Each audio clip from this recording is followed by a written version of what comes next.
Oi, gente, tudo bem? Meu nome é Vinícius dos Santos Lima. Hoje eu vou estar apresentando para vocês o meu TCC, que é sobre a importância da tomografia computadorizada no diagnóstico de rinocinusite em pacientes pediátricos. Para fazer esse TCC, eu tive a orientação do professor Carlos Augusto e eu sou graduando do sexto semestre do curso de Tecnologia em Radiologia da Faculdade de Ciências Médicas da Santa Casa de São Paulo. Bom, para a gente começar, eu vou estar passando para vocês uma introdução do que é a rinocinusite, tá? A rinocinusite, ela nada mais é do que uma junção da sinusite com a rinite, tá? As sinusites e rinites, elas são processos inflamatórios da mucosa sinusal e da mucosa nasal, que na população infantil frequentemente se sobrepõem. E aí, no caso, acaba impossibilitando a distinção clínica entre essas afecções, tá? Com muita frequência são decorrentes de infecções virais e dos processos alérgicos da via respiratória, tá? Explicando para vocês um pouquinho o que é a mucosa ela é o nome dado ao conjunto formado por epitélio mais tecido conjuntivo que reveste as cavidades úmidas do corpo, em contraste com a pele, onde a superfície é seca, tá? E aí, no caso, considerando as diminutas proporções das cavidades sinusais e nasal na criança e a facilidade de os processos inflamatórios se estenderem pela mucosa respiratória, não é incomum denominar estes quadros de rinocinusite. Aí vocês perguntam para mim, o que causa a rinocinusite? Vários são os fatores, tá, que estão relacionados à rinocinusite. Entre esses fatores incluem poluição ambiental é um fator muito forte. Frequência a creches e a escola é um fator também que influencia, porque a criança ela acaba tendo contato com outras crianças. E aí, se uma dessas crianças estiver contaminada com o vírus, acaba também contaminando ela. E aí, no caso, alergias estão relacionadas, infecções das vias aéreas superiores, refluxo gastroesofágico, hipertrofia de adenoides ou de amígdalas, entre outros fatores que causam a rinocinusite. Aí você me pergunta se existe só um tipo de rinocinusite ou também há outros. Não existe só um tipo, tá? No meu TCC eu vou estar abordando dois tipos e aí eu vou passar para vocês mais à frente. Só que antes da gente começar a falar sobre a rinocinusite, é importante a gente entender um pouquinho sobre a fisiologia da cavidade nasal, tá? A cavidade nasal ela serve para aquecer e umidificar o ar inalado, tá? Além dessa, também existem outras teorias, tá, sobre a função dos seios paranasais, que tem teorias que servem para agir como câmaras de ressonância para a voz, fornecer proteção para o cérebro e para a órbita contra o trauma, e também tem a função de aliviar o peso do esqueleto facial. Aí aqui vocês estão vendo a cavidade nasal. A nasofaringe vem logo a seguir, tá? A nasofaringe ela é a parte mais alta das vias aéreas. Ela fica situada logo atrás do nariz, tá? E acima do palato mole. A nasofaringe ela serve de passagem a partir do nariz à garganta para o ar até a traqueia, brônquios e pulmões. Logo após a nasofaringe, a gente tem a orofaringe, tá? A orofaringe ela é a parte da garganta logo atrás da boca. Ela inclui a base da língua, o palato mole, as amígdalas e a parte lateral e posterior da garganta. As funções da cavidade oral e da orofaringe consistem em ajudar a pessoa a respirar, falar, comer, mastigar e engolir. E aí, logo após a orofaringe, vem a laringofaringe. A laringofaringe, ou também conhecida como faringe inferior, ela é conectada ao esôfago e laringe, sendo, portanto, uma via tanto digestória quanto respiratória. Aí vem a parte do revestimento da mucosa nasocinusal. A mucosa nasocinusal ela é revestida por epitélio colunar ciliado pseudo-estratificado. O epitélio ele nada mais é do que um tecido constituído por células justapostas com pouca substância intercelular que reveste superfícies expostas, cavidades e dutos, além de executar funções secretoras, sensoriais e de absorção, tá? Que no caso está relacionado ao tecido epitelial. Já o epitélio pseudoestratificado, ele é um tipo especial de epitélio, pois na verdade é um epitélio simples, apenas ele se difere na posição irregular do núcleo na célula, que podem se localizar em posição apical ou basal. Na superfície do epitélio encontram-se os cílios e também as células calciformes. Este epitélio ele é composto por um número variável de células ciliadas, tá? Cerca de 75%, células calciformes secretoras de muco, cerca de 20%, e células basais, cerca de 5%. Existem aproximadamente 50 a 200 cílios na superfície apical das células epiteliais que batem coordenadamente. Sob condições normais, todo o cobertor de muco do nariz ou seio ele é liberado em 10 minutos. A frequência de batimento ciliar ela pode variar em resposta aos estímulos químicos, térmicos, mecânicos e também hormonais. Além disso, as mudanças no pH ela também tem um impacto profundo sobre a frequência de batimento ciliar. O impedimento de liberação mucociliar pode resultar em êxtase do muco, que sob condições apropriadas pode sustentar crescimento e infecção bacteriana. Já a composição do muco secretado, ela é composta primeiramente por água, também é composta por glicoproteínas, imunoglobinas, leucócitos, sais e também neurotransmissores. O muco ele consiste em duas camadas, tá? A fase geossuperficial e a fase solo interna. Os patógenos borrifados e as partículas maiores que 0,5 a 1 milímetro, elas são presas, tá? Elas ficam presas na camada de gel do muco e também são transportadas posteriormente para a nasofaringe e para a orofaringe para serem engolidos. Dentro dos seios paranasais, o cobertor de muco ele é transportado na direção dos ossos naturais do seio, apesar da presença de ossos acessórios também. O muco também ele desempenha um papel crucial no olfato, tá? Os olfactantes, eles transmitidos pelo ar devem dissolver-se na mucosa nasal, sobreposta ao epitélio olfatório antes que a resposta olfatória seja iniciada. As antrostomias cirúrgicas que não incluem o ósseo verdadeiro do seio maxilar, elas podem resultar na recirculação de muco e ser uma fonte de sintomas pós-operatórios persistentes. Agora que a gente já conseguiu entender um pouquinho sobre a fisiologia, vamos falar também um pouquinho sobre a anatomia dos seios da face, tá? Aqui tem uma imagem dos seios da face, tá? Na legenda tá a cor também. O seio maxilar tá em vermelho, tá? O seio maxilar, eles são os maiores dos seios paranasais. Eles estão localizados no interior do osso maxilar, sendo normalmente segmentado por septos ósseos. Eles aparecem como uma pequena canaleta no quarto mês de vida do feto. Ao nascimento, eles são pequenos e limitados, dimensões de 2 por 1 centímetro. A porção medial do osso maxilar, com o crescimento, ela expande-se e ocupa a larga extensão da maxila, alcançando seu máximo desenvolvimento após a segunda dentição. Já os seios frontais, que estão localizados aí em verde, eles estão ausentes, tá, no nascimento, e esses sim, eles começam a se desenvolver só após os 2 anos de vida. O seio esfenoidal, que você está vendo aí que está em roxo, eles possuem um número variado, tá? Eles são rudimentares ao nascimento, eles aparecem como pequenas evaginações das cavidades nasais e a partir dos 2 anos de vida se tornam mais visíveis.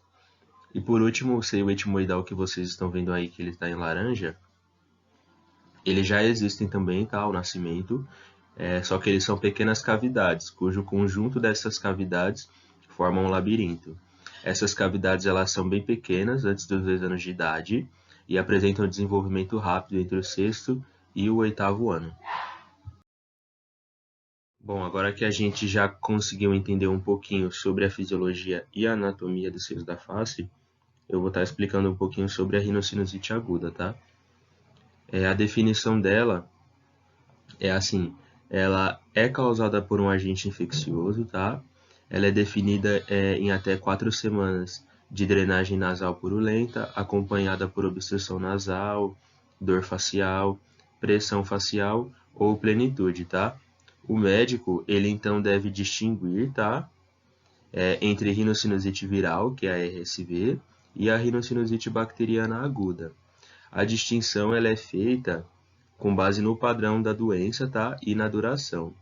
Na RSV, os sintomas dele ficam presentes em menos de 10 dias, tá? Os sintomas não apresentam piora no quadro. Já na RSBA, os sinais ou sintomas eles ficam presentes por 10 dias ou mais, e além de o paciente começar a sentir início de insuficiência respiratória, tá? E os sinais e sintomas eles acabam piorando após 10 dias, tá? No caso, também na maioria dos casos, a sinusite bacteriana, ela é precedida por uma infecção respiratória, tá?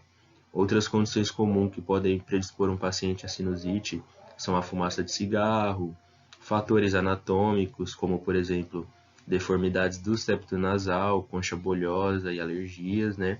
Referente à fumaça de cigarro. Se o paciente, que no caso é a criança, tiver no seu ambiente familiar alguém que fuma, que acaba expondo ela à fumaça do cigarro, isso pode ser um fator que venha a causar a rinocinusite, tá?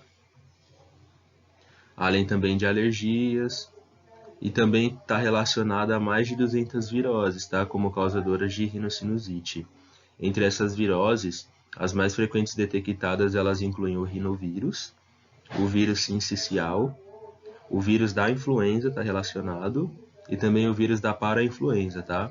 Aproximadamente 2% dos pacientes que apresentam RSV avançam para o quadro de rinocinusite bacteriana, tá? Os 3 sintomas que foram considerados como tendo alta sensibilidade para a RSBA são diferentes um pouquinho da RSV, tá?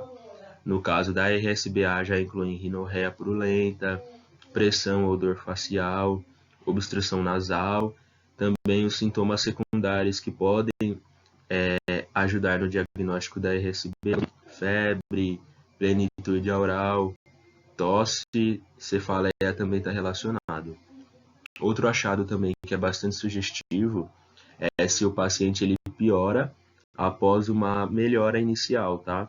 Se no caso o paciente teve uma melhora no quadro da sinusite e acabou piorando logo em seguida, no caso isso pode estar relacionado à rinocinusite bacteriana, tá? Os vírus mais comuns responsáveis pela RSBA incluem Streptococcus pneumoniae, o Haemophilus influenza e o Moraxella catarrhalis. Esses são os 3 vírus, tá? Mais comuns relacionados à rinocinusite bacteriana aguda. E aqui também tem uma imagem que vocês conseguem ver a evolução da sinusite na criança. Então, no caso, com 1 ano de idade, não é muita coisa ainda, tá? Mas a criança ela já vai ter um pouquinho de desconforto na hora de respirar. Aqui, quando ela completa 5 anos, se não foi tratado corretamente, evolui. Aí você pode ver que aqui o septo dela já está praticamente todo de muco, tá? E aqui também, ó, aos 12 anos, quando não é feito o tratamento, aqui também o septo dela já está praticamente completo por muco, tá? Agora falando um pouquinho sobre a rinocinusite crônica, tá? Ela é definida como uma condição inflamatória da cavidade nasal e dos seios paranasais que dura mais de 12 semanas. A fisiopatologia da rinocinusite crônica ela ainda não é completamente entendida, mas acredita que ela seja multifatorial, resultando de interações entre a anatomia da criança, a genética e o ambiente. Imagina-se que a rinocinusite crônica ela resulta primeiro da inflamação da mucosa, causando assim edema, que é inchaço, né, e a obstrução do ósseo sinusal. Isso pode acabar levando à êxtase do muco, que então, em seguida, pode levar à superinfecção bacteriana. Os sinais e os sintomas da rinocinusite crônica, muitas vezes eles variam em gravidade e prevalência. A obstrução nasal é o maior sintoma, tá? Ele tem uma relevância de 81 a 95% no diagnóstico da rinocinusite crônica. Ele vem seguido pela plenitude de pressão congestão facial, 70 a 85% de relevância. Secreção nasal sem coloração, 51 a 83%. A hiposmia, que é a perda da sensibilidade olfatória, está relacionada a 61 e a 69%. Febres altas, elas geralmente estão ausentes, tá? Embora alguns pacientes mencionem que sentem fadiga, tá? E dores musculares sejam bastante comuns. Diferente da rinocinusite aguda, que é causada por um agente infeccioso, não é um fator causador que seja causador da rinocinusite crônica, tá? Atualmente ela tem um tratamento com cirurgia, que se chama cirurgia endoscópica nasal, que é tida como padrão ouro, tá, no tratamento da rinocinusite crônica. Ela acaba refratando os sintomas e também ela otimiza a qualidade de vida do paciente, tá? A melhora obtida com a cirurgia ela foi bastante satisfatória. Contudo, a melhora esperada ela foi inferior, tá? Os melhores resultados foram obtidos com a patência nasal. E também a ausência da halitose, tá? Que seria o mau hálito, e a cacosmia. A cacosmia, ela no caso, a criança ela começa a sentir com bastante frequência odores ruins, tá? No caso, mau cheiro. E no caso, eles podem também fazer o tratamento com o spray nasal, né? Que no caso, se a criança não fizer o tratamento com o spray nasal, ela acaba tendo um aumento na cacosmia, tá? É interessante notar que aqueles que apresentavam polipose nasal, eles relatavam mais queixas no pré-operatório, e no pós-operatório eles revelaram uma melhora sintomática, tá? Da qualidade de vida na maioria dos sintomas. Aí aqui do lado tem uma tabelinha, tá? No caso do tratamento da rinocinusite crônica, se os sintomas forem leves, a criança vai fazer o tratamento com corticosteroide, tá? Se após 3 meses o tratamento falhar, aí ela já vai para um corticosteroide mais forte, tá? Se após 3 meses falhar, aí vai ser necessário realizar a tomografia computadorizada e constatando então a rinocinusite crônica, ela vai passar para a cirurgia. Após a cirurgia, ela só vai fazer acompanhamento com lavagem nasal e uso de corticosteroide, tá? E no caso, se os sintomas forem graves ou moderados, ela já passa para o tratamento com um tipo de corticoide mais alto. Se após 3 meses falhar, o tratamento vai para tomo e assim cirurgia, e ela faz o acompanhamento, tá? Caso tenha uma melhora, não é necessário fazer a tomo, ela só vai ficar fazendo o acompanhamento e lavagem nasal e uso do corticosteroide. Agora eu vou falar um pouquinho sobre a importância da tomografia no diagnóstico, tá? Antes da gente começar, é interessante a gente entender um pouquinho sobre o que é a tomografia computadorizada, né? Atualmente ela é tida como padrão ouro, tá? No diagnóstico da rinocinusite. O termo tomografia, ele deriva das palavras gregas tomos, que significa fatia, e graphein, que significa escrever. A tomografia ela utiliza um computador sofisticado e um sistema mecânico que provê imagens anatômicas seccionais nos planos axial, sagital e também coronal. O conceito da tomografia pode ser simplificado pela comparação do procedimento com a imagem de um pedaço de pão. A radiografia convencional, ela vai produzir imagem do pão como um todo, tá? Enquanto a tomografia, ela vai produzir fatias individuais do pão e de qualquer imagem, né, que é o que a gente chama de secções ou cortes, que são visualizadas independentemente. Uma unidade da TC, ela utiliza um tubo de raio-x e um detector de matriz para recolher dados anatômicos do paciente. Esses dados, eles são reconstruídos em uma imagem, tá? Em computador. Os exames de diagnóstico por imagem, particularmente a tomo, mostram uma boa relação entre a presença de alterações e o diagnóstico clínico da rinocinusite aguda e crônica. Quando comparadas com as radiografias elas falham, tá, em detectar anormalidades sinusais em 25% dos pacientes com quadro clínico de rinocinusite e também acaba tendo uma opacificação maior em relação à tomografia, tá? Portanto, sem um valor preciso e definido no diagnóstico da doença em crianças. As radiografias elas acabam dando um valor falso positivo de até 36%, tá? Já a tomo, ela oferece uma boa resolução espacial e ela elimina a superposição de estruturas pela confecção de imagens seccionais, permitindo assim avaliar adequadamente a anatomia da região da face e suas frequentes variações. Nas últimas 2 décadas, com o advento da cirurgia endoscópica e com a importância conferida ao papel da disfunção do complexo osteomeatal, o detalhamento anatômico da TC ele tornou fundamental, tá, no estudo dos seios da face. Agora falando sobre o protocolo que vai ser utilizado na tomo, o tecnólogo primeiro ele vai fazer o scout, né? O scout ele serve para selecionar o alcance, parâmetros adicionais, no caso também para determinar o kV, né, que é a quilovoltagem, o mA, que é o miliampere, a inclinação, o campo de visão, a espessura do corte, posicionamento de mesa, algoritmo de reconstrução e a exibição das janelas que ele vai utilizar, tá?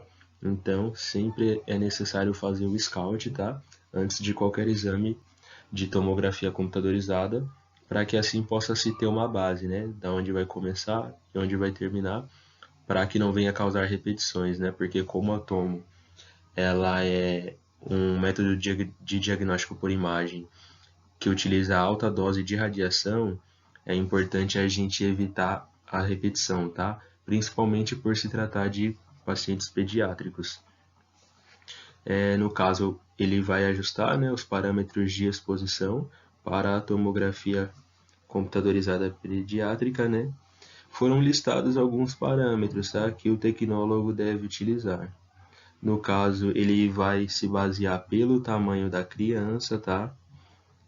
Ele vai se basear também na região, tá?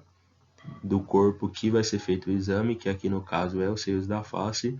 Então, ele vai digitalizar a área, ele vai limitar ela na menor área possível, né? Para assim não irradiar áreas que não sejam necessárias, tá? Da criança. Eles também encorajam o desenvolvimento, tá? E a adoção de protocolos pediátricos, tendo em vista que a gente não tem muitos protocolos pediátricos, tá? Atualmente. Referente à digitalização de sistema de órgãos. As definições de MA, elas devem ser mais baixas, tá? Para imagens de esqueleto e pulmão. A resolução da digitalização, no caso, a mais alta qualidade da imagem, né? Que são imagens que requerem altas doses de radiação, não é requerido, tá, para fazer esses diagnósticos. Em muitos casos, a digitalização ela mais baixa pode ser mais adequada para o diagnóstico, tá? O que deve ser mais alto é o kV e a relação de pixels. Aumentando o kV e a relação dos pixels para pacientes, no caso pediátricos, a dose ela acaba sendo reduzida, tá? No caso, deve também tentar sempre minimizar, tá, exames de tomografia nos quais as digitalizações múltiplas são obtidas, tá? Por exemplo, exames com contraste, exames polifásicos que são raramente necessários e também esses exames acabam resultando em uma considerável aumento na dose, tá? Então, por isso é sempre aconselhável evitar realizar estes exames. Aí aqui a gente tem uma comparação, tá? Da tomografia, da imagem da tomografia com a imagem de uma radiografia simples convencional. Na radiografia simples, a gente até consegue diagnosticar, tá? Porque, assim, o ar a gente tem em vista que ele é preto, tá? Nos exames de imagem. Então, aqui a gente vê que tá ar, tá? Na cavidade nasal. Aqui tem ar. E já aqui no lado esquerdo do paciente não tem ar, tá? No lado direito encontra-se o ar E no lado esquerdo a gente vê que já está obstruído, que não está entrando o ar, tá? Então, no caso aí, essa criança seria levada ao diagnóstico, tá? De rinocinusite, e aí seria feita uma tomografia para confirmar e aí verificar a necessidade de realizar ou não realizar a cirurgia endoscópica, tá? Já quando é feito a tomo, a gente consegue ver que aqui é o seio da face, tá? Então, no caso aqui a gente vê que no seio maxilar não tem nenhuma obstrução, não tem líquido dentro do seio maxilar, tá? Então aqui tá tudo ok. Agora aqui, nessa outra imagem do lado esquerdo, a gente vê que o seio maxilar direito, ele tá com um pouquinho de líquido já, que no caso seria um muco, e o seio maxilar esquerdo aqui, da criança, ele já basicamente está completo de muco, tá? Então, aqui já tá bastante obstruído, provavelmente a criança seria levada à cirurgia endoscópica, tá? Então a gente vê que na tomo a gente tem uma capacidade de diagnóstico maior que no raio-x, porque a gente consegue ver as estruturas separadas uma das outras, enquanto aqui no raio-x a gente tem a sobreposição. E sobre o papel do tecnólogo em radiologia, né? Primeiramente, ele deve se apresentar para os pais da criança, tá? Geralmente, no primeiro encontro, a maioria das crianças ela é acompanhado ou pelos pais ou de um representante legal. Os seguintes passos são importantes, né? Apresentar-se como tecnólogo que vai trabalhar com aquela criança, saber quais informações o médico deu aos pais ou ao paciente, explicar o que vai realizar e quais serão as necessidades, tá? É importante também ser humanizado, né? Porque como se trata de um paciente pediátrico, lágrimas, medo, resistência são reações comuns, tá? Principalmente para crianças mais novas. O tecnólogo ele deve se desprender do tempo, né, para se comunicar com os pais e a criança, numa linguagem que eles possam compreender, tá? Exatamente o que ele vai realizar. O profissional também ele deve tentar construir uma atmosfera de confiança na sala de espera, antes que o paciente seja levado até a sala onde será realizado o exame. Isso inclui, por exemplo, a discussão da necessidade, tá, de imobilização como último recurso, caso a cooperação da criança não ocorrer, tá? É importante também explicar o procedimento que vai ser realizado, tá? Para a criança e para os pais da criança. A explicação ela deve incluir a natureza do exame, o que o paciente pode esperar, a duração, a necessidade de permanecer imóvel e também a garantia de que o tecnólogo estará monitorando o paciente durante todo o procedimento, tá? Caso seja necessária, o tecnólogo pode estar passando também instruções sobre a respiração, tá? Um ensaio sobre como fazer a apneia, ele pode ser realizado se realmente for necessário. Se uma história clínica não for fornecida pelo médico de referência, o tecnólogo em contato com os pais da criança, ele deve tentar coletar uma, tudo bem? E por fim, né, eu cheguei à conclusão que no meu TCC, eu espero que através desse projeto se possa evidenciar a importância do uso da ATC no diagnóstico da rinocinusite, desde a detecção até os meios de tratamentos possíveis disponíveis, porque não seria possível evidenciar com tanta precisão e nem se pensar em um meio de tratamento se antes o paciente não tivesse feito um exame que conta com uma precisão alta de detecção de patologia, como a tomografia computadorizada, que é tida como padrão ouro no diagnóstico da rinocinusite. E esse foi o meu TCC.